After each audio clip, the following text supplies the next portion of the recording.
Good evening. My name is Jackie Jones, and I'm the Legacy Manager at UNICEF Canada. I also sit on the committee with Lisa of the Leave a Legacy Roundtable. It's my great pleasure to introduce to you tonight Mark Halpern. Mark, as you have just heard, is a very gifted friend to our committee, as he's the lead sponsor and also a member of the CAGP. Just a little word of housekeeping. During Mark's presentation, we will be videotaping tonight, and we're going to be asking if you'd like to invite a question, that we actually have microphones for you to use, and if you could speak clearly through that microphone so we can capture the question and that Mark can give the answer, that would be great. So without further ado, I'd like to introduce Mark. Mark is a certified financial planner, trust and estate practitioner, and recognized as one of Canada's top life insurance advisors. As CEO of WealthInsurance.com and IllnessProtection.com, Mark has been providing expertise on insurance strategies for business owners, entrepreneurs, medical professionals, and high net worth individuals since 1991. Mark works closely with lawyers, accountants, bankers, financial advisors to provide their clients with the unique insurance products and comprehensive estate planning solutions.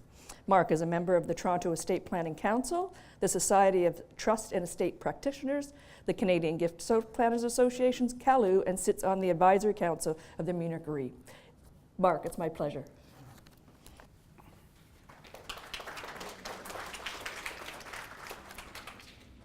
Thank you very much. Good evening, everybody. It's interesting what Clay was saying about the sibling rivalries. I have 5 children, and I know when they were younger, if I gave one a slice of cake that was just a little larger than the other one, it was like Third World War. And guess what? That's what actually happens in families today. All those wars over inheritances in families come back again, and there's all those accusations about the piece of cake or the better trip in the summer, or whatever the case might be. It's amazing. So that's why it's so important for all of us to do a proper job of planning now while the sun is shining.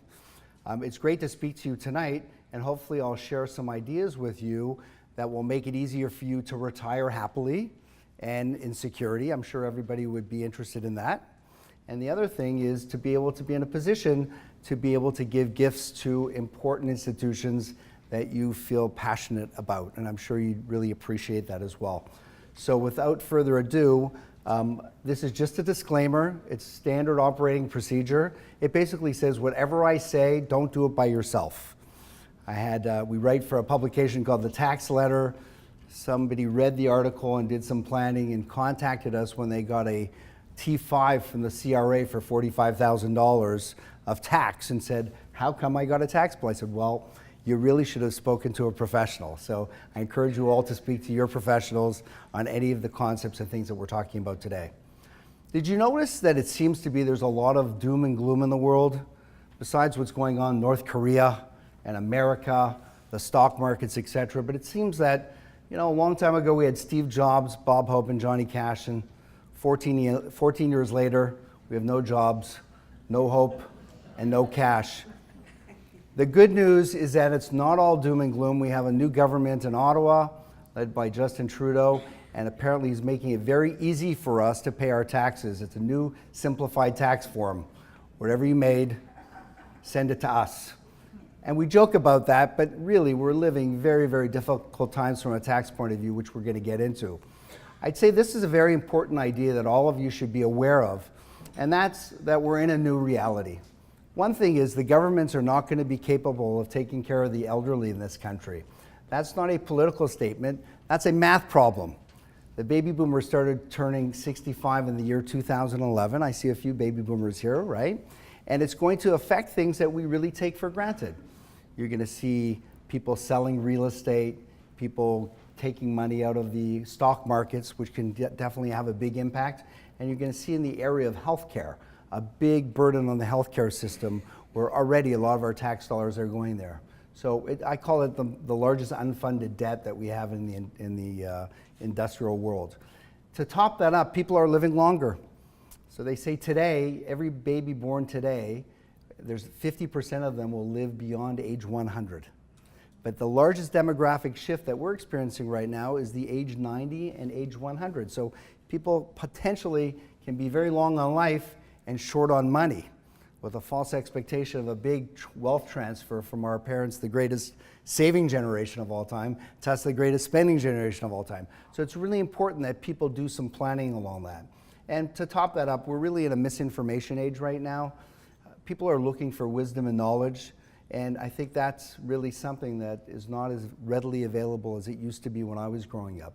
Do you remember the adage, freedom 55, right? We all know freedom. Freedom 55 today is when your youngest child is 55. And I say that with a little tongue in cheek, but the truth is that this is the first generation where our children are not expected to exceed the success of the parents. It's just if you're living in the GTA, trying to buy a house or get a job and have a good education and be saddled with all your university debts and all the rest of it, it's not easy. We're going to be having to help our kids for far longer. So where do you get started?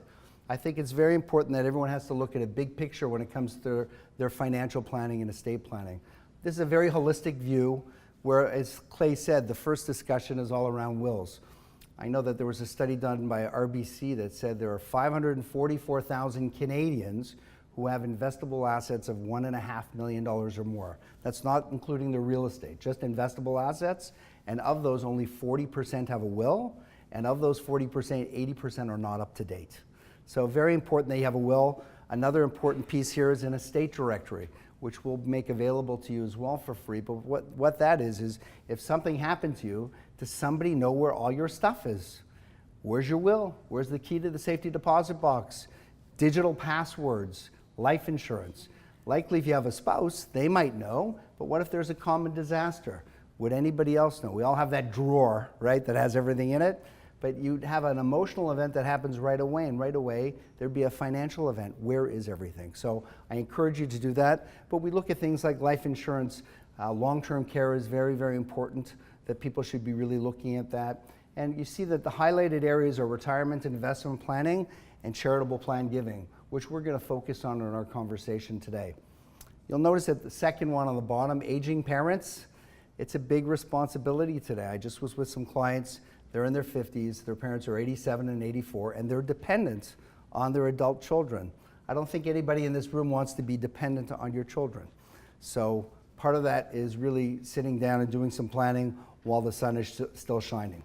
So charity is great. We're here to talk about charity, and it's a great idea. But one of the big questions I always get is, can I afford it? Right? So the very first thing when it comes to retirement planning and any planning whatsoever is you have to establish, are you okay financially?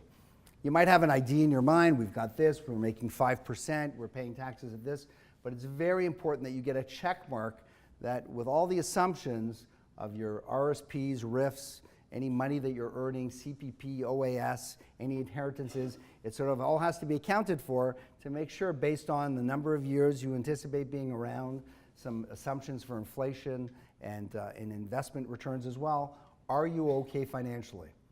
So why is it that retirement planning is so important? Imagine if you lost your job and you were out of work for 30 years. Do you think you'd have a problem? What's retirement?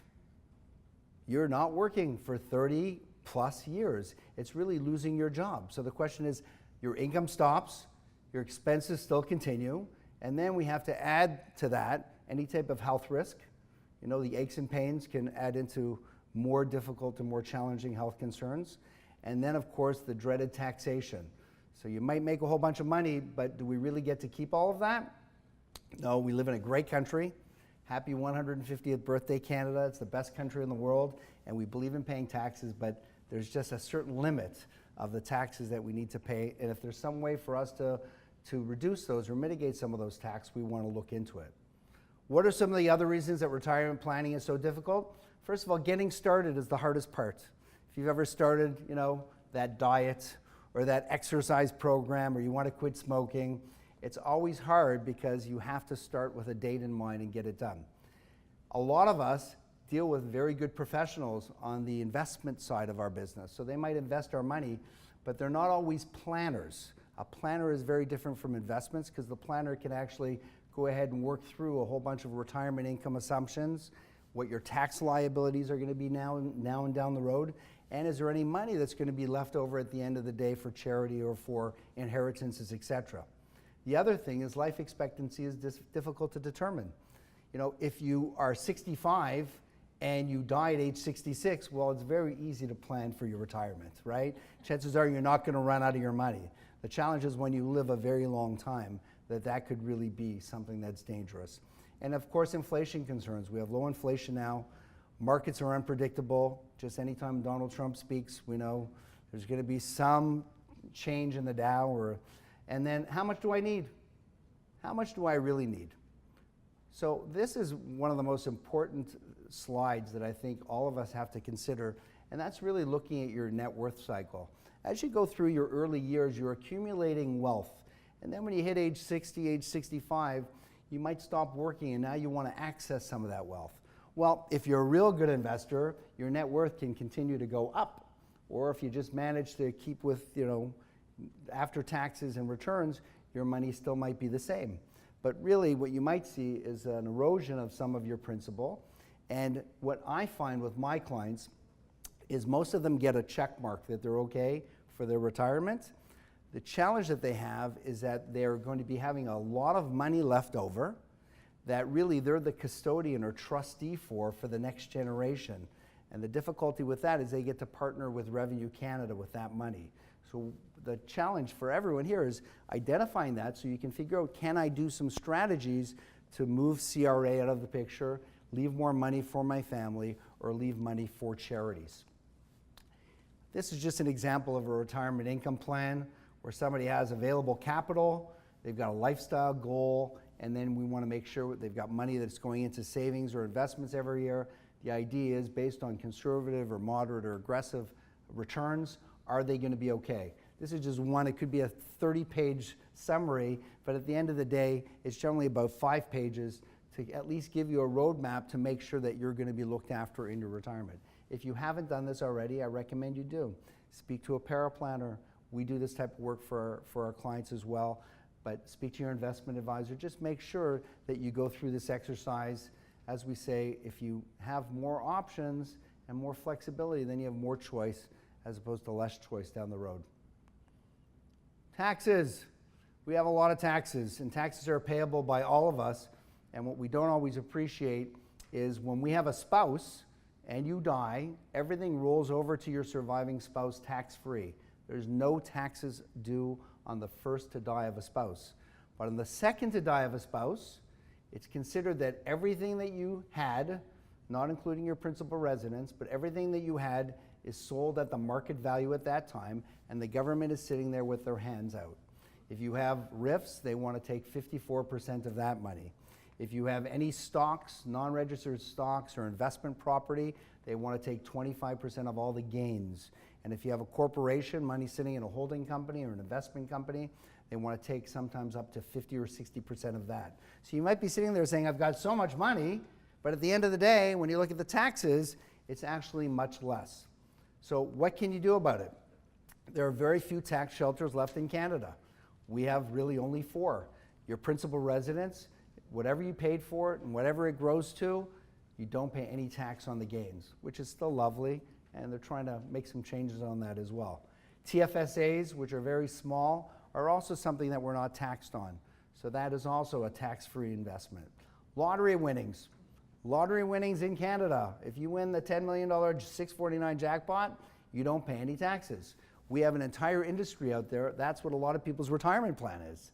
Trying to win that elusive $10 million 649, right? I buy tickets too. Look, it's the dream, right? It's the dream.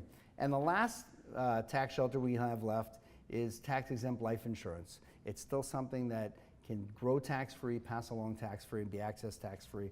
So it's something to consider. So once you've gone through this whole exercise of doing a proper retirement income plan for yourself, and you see what your taxes are and what's going to be left over, each one of us has 3 possible beneficiaries to our estate. You've got your family, you've got the government, and you've got charity.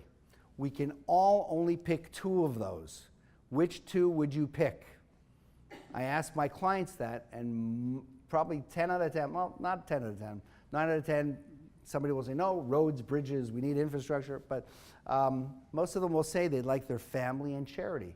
So the lovely part is there's ways to create programs and strategies, as I said, to be remembered for giving money to charity as opposed to a large check to the CRA. And I'm sure for all of you, if you could do that, as I said, it would be very valuable for you and your family and for the charities that you care about. Who should consider this the most? I'm not trying to pick on anybody, but if you're a widow or widower or a divorcee or single, you're one disposition or one event away from a very large tax bill. Because remember I said there's no tax on the first death, it's on the second to die. So if you're a widow and something, and God forbid, you expire, then what happens is there's going to be a tax at that time.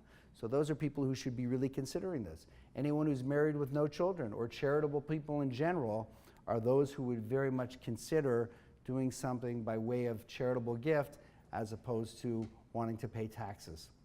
So what are some of the options? Here are just 4 options. We're simplifying the process as much as possible, but one of the simplest way is to give a gift in a will. We call it a bequest. We'll talk about the 60-second bequest in a will in just one moment. You can gift your RRSP or RRIF to avoid the taxation on that or for a portion of it, and I'll show you a strategy that I think might be beneficial for you and your family. As Clay said, you can donate shares that have pregnant capital gains attached to it, because the government has introduced a lot of legislation that allows us to give stocks to charities and not pay the capital gains tax and still receive the charitable tax receipt for the full amount of the donation. And the last way to give is through the gift of life insurance. So let's talk about the 60-second bequest. Very simple. As Clay said, one is you can change your will. This is actually requires some work. Hopefully you have a will to start, right? If you don't have a will, or you do have a will, certainly you can change your will. And in your will, you can change it just to include a gift to a charity for either a specific amount or a percentage of your estate. Again, once all the beneficiaries are looked after and the people you love, then you look at some of your assets and figure out what would be the most tax-effective ones to leave to charity. If you didn't want to change your will, then it's very easy. You can go to your bank, your financial institution, your investment advisor, and on your RRSP or RRIF, there's a beneficiary form. And it's very easy. You just take the beneficiary form and you go ahead and you allocate or determine a charity or charities that you want to give to, and you allocate a certain amount or a certain percentage of your RRIF. In which case now, instead of the RRIF being taxed, it'll go to the charity, there'll be no tax to your estate, and the full amount will go to the charity. Why are the RRIFs and the RRSPs so important? Because I call them the RRSP or RRIF tax time bomb. And I'll get into some case studies at the end. All of what I'm talking about, I'll give you 4 real case studies of people so it's more practical. But at death, as I mentioned, 54% in Ontario goes to the government. Most of the people I meet, if they have other assets, they're always taking out the minimum from their RRIF, right? Because if they take out more, it means they pay more tax. So their accountants always say, take out the minimum, which means if they're taking out 5%, but they're making 5% on the RRIF, they're never making their RRIF go down. It's always the same, in which case there's going to be a big tax bill that's waiting there for the CRA. So here's an idea of an individual, a 71-year-old woman who had a $500,000 RRIF. It was generating for her from her RRIF minimum withdrawals $38,000 of income. So after tax, she had $20,000 to spend. This woman did not need the money.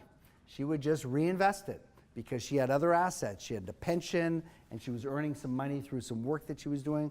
So is there a better way for her to use that $20,000? So in this particular case, what we did was we said, let's use that $20,000, and we bought a $500,000 life insurance policy. This is, of course, providing that she's healthy. With that $500,000 policy, we split up the beneficiaries.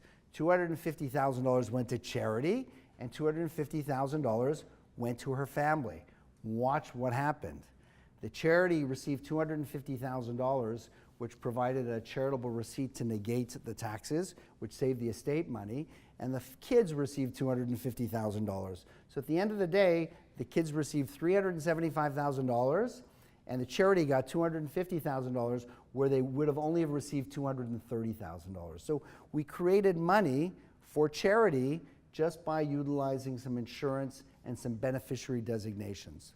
Again, as I mentioned, this is something you have to qualify for, but again, it doesn't have to be for $500,000. It could be for $100,000. Whatever the amount is, it's just a way to put more money in your kid's pocket and be remembered for leaving money to charity. Clay mentioned about stocks. You know, the government has introduced many pieces of legislation to encourage Canadians to give money to charity. So let's just say you have in your will or while you're around, you want to give $100,000 to charity. Again, these numbers are all, you just take a zero off or add a zero. But is it better to give cash or is it better to give stock? If you go ahead and donate $100,000 in cash, well, you have to make $200,000 to have $100,000 at the end of the day. And then when you give the $100,000, you get a charitable receipt for that $100,000. In this case, if somebody had stock which had grown or appreciated over the years, and let's say that cost them $25,000 or $20,000 for the stock, and it's now worth $100,000, if they gift the stock, the family, they get a $100,000 charitable receipt, but the $20,000 of capital gains tax that would have been payable is no longer payable. So you eliminate the capital gains tax when you donate shares. And I'll give you an example later on of a charitable lawyer who learned this from me, and as a result was able to give money to charity at a much less cost base for himself. Gifts of life insurance. There are three ways to give gifts of life insurance. One is, it's very easy, you can give a new policy. You can take out a new policy and you go ahead and you make the charity the owner and beneficiary of that policy, in which case the premiums you pay are actually considered charitable donations. So you get a charitable receipt for that premium that you're paying, and you can be known as giving a very large gift at a very small cost at that time. And a lot of the charities, Lisa will attest to this, even though this is going to be a gift that could be 30 years from now or 20 years from now, charities will recognize you today as if you gave a large gift, even though it's on the way and it's going to be down the road. So one way, get a policy and have it owned by the charity. Second way is you have a policy yourself, but you name a charity as the beneficiary. So you won't get the charitable receipts for the premiums, but what will happen is upon your death, a large amount of money will go to the charity, which will provide a big charitable receipt, which will offset your estate taxes. As an example, let's say somebody has estate taxes of $500,000 and they buy $1 million life insurance policy and they make the charity the beneficiary of it. When they die, the charity will get $1 million. The estate will get a receipt for $1 million, which will offset the $500,000 of tax. So now there's no more tax owed by the estate, but $1 million is recognized by charity to do some wonderful things with. And then the last one, which I think is very important, is some people have, I call it, old furniture. They might have old insurance policies that they really don't need, that are redundant. You can actually donate an existing policy that you have to charity today and actually get a charitable receipt today for that, which would offset your taxes. And again, the charity would recognize you as giving a gift. So for example, I had an 81-year-old man, very wealthy. He had an old $100,000 policy that when he dies, that policy would not move the needle at all for his family. But we managed to get a valuation on that policy of $54,000. So he donated that policy to charity. He got a charitable receipt for $54,000. And now the charity is going to get $100,000. And they recognize him today. And it was just another way of him sort of cleaning house and doing some very nice things for charity. But again, that comes down to planning. Just to sort of wrap up on some things, I just want to give you some case studies, just to show you how easy it is to do some of the things we're talking about. I have a cardiologist who reached out to me, and he's in his mid-50s, not married. So if you know any nice girls, we always say marry a doctor, right? He's a cardiologist. Anyway, he had a professional corporation, and he had an insurance policy that really he did not need. He contacted me and said, I want to cancel this policy. And I said, Jonathan, you know what, you're a pretty charitable guy. Why don't we meet with a foundation and maybe instead of canceling that policy, why don't we donate that policy to charity? So we ended up meeting with a foundation, and he split up that policy into 4 different beneficiaries. One was to South Lake Medical Hospital, one was to McGill Medical School, another was for a good and welfare organization, and one was to another hospital. And what happened was suddenly he got all of this recognition. The South Lake Foundation wrote him up in a big article as the cardiologist with a heart, right? And in one of the foundations, he was recognized in the Book of Life, and there was an evening that commemorated, recognized his gift. And this guy went from, let's cancel his policy, to suddenly being a big philanthropist, right? And when this article came out and I looked at it, I said, where's my name? Hello, like, Jonathan, didn't I help you? Anyway, so don't throw away the baby with the bathwater. There actually could be some fantastic things. And if you don't want to pay for that policy and you want to donate it, the charities will actually find donors to fund that policy for you if need be, okay, depending on your age and the policy, et cetera. So don't throw away any of those policies. Another one, a divorcee with a big RRIF. I met a 72-year-old man who was divorced for 30 years, and he had a RRIF of over $2 million. And when I told him that when he dies, over $1 million was going to be going to the government, he went ballistic. What? Most people don't know that. He has a lot of passion about charitable causes. So what did we do? He was generating $120,000 of income from his RRIF, which he didn't need. He had a pension in the States. He was still earning about $250,000 a year in media. So he really didn't need the income. So what we did was we set up a foundation for him through one of those public foundations like Toronto Foundation, Jewish Foundation, Oakville Foundation. And we took the $60,000 of the $120,000 and we used that to give away to charity every year. And he didn't pay taxes on that $60,000. The other $60,000, we bought a $2 million life insurance policy that was also owned by the foundation. So he didn't pay taxes on that $60,000. So now that whole $120,000 he wasn't paying taxes on, but he was able to see the benefits of giving away $60,000 every year and having a future gift of $2 million in the future. How did that happen? By doing some planning. Aspiring entrepreneur, for anybody who is looking to develop relationships out there, this was an individual who wanted to meet wealthier clientele, and what he did was he bought a life insurance policy and made the beneficiary of that the Peterborough Hospital. And because he was only 31, his net cost to do that every year was only $4,000. So he was able to give $1 million donation to the foundation at a cost of $4,000. The foundation recognized him as $1 million donor today, and he's part of the Young President's Club. He's speaking, he's doing all of this, and what's it costing him? $4,000 to be $1 million donor, right? So those are the types of things. If you have causes that are important to you, it's a really nice, inexpensive way to leave a nice gift. And then the last one, the charitable lawyer, was a client who was giving away $50,000 a year to charities anyway. So in order for him to give away $50,000, he had to make $100, pay tax on that, and then give away $50. So it was the way he was doing it for many years. What he didn't realize is that he had a bunch of stocks, right, that had very big pregnant capital gains in them. So instead of donating the cash, we set up a donor advised fund where he would donate $50,000 of stock with a very low cost base, and we would save him about $5,000 of tax by donating that. He would get a charitable receipt, and it was just a much more economical, tax and cost efficient way of giving away money to charity. So again, there's no cookie cutter here. Everybody has a unique situation, and you just have to spend the time looking at your personal situation to see what works for you. How can we help? Well, as part of the Canadian Association of Gift Planners and being the sponsor of this, we like to give away our time to help. Most of what we do doesn't make us money from doing this, but there is two ways to give. In my tradition, there's either you write a check yourself or you get other people to write the check. And there's actually more merit in encouraging other people to give as opposed to you give. Why is that? Because it says that the person who gives, they get all the credit and the recognition. And the person who caused the person to give is the one who goes through all the embarrassment of bugging the person, moving it along, trying to convince them, getting rejected, until finally they do something that's of a very good value. If you contact me, we have a free estate planning toolkit. It's a writable PDF of the estate directory that I talked about, so you can fill in everything, where everything is located in your life.